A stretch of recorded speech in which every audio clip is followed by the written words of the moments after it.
खिसियई हो रंगवा डाली साली जीजा जान खिसियई हो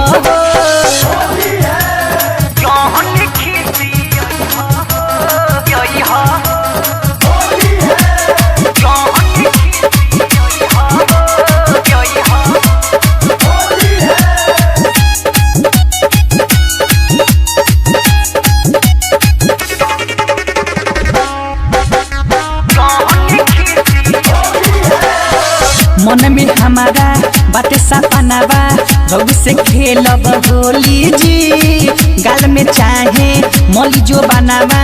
दीदियो नहीं बोली जी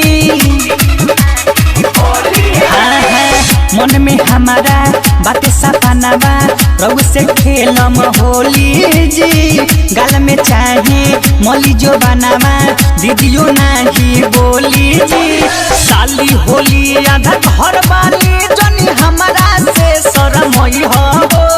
साली होली आधा घर वाली जनी हमारा से शरमई हो रंगवा डाली साली जीजा जौन खिसियई हो रंगवा डाली साली जीजा जौन खिसियई हो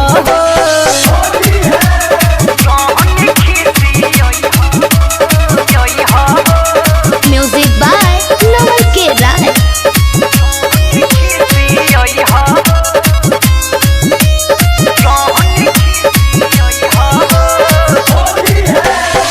राइटर चंदन चंचल जीजा जनी ही बतिया भूलई हो अपने आई संग में छोटकू नवल जी के ले आई हो राइटर चंदन चंचल जीजा जनी ही बतिया भूलई हो अपने आई संग में छोटकू नवल जी के ले आई हो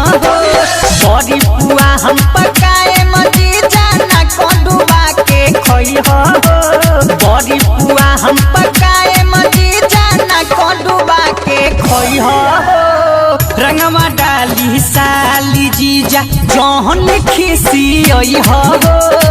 रंगवा डाली साली जीजा जौन खिसियई हो।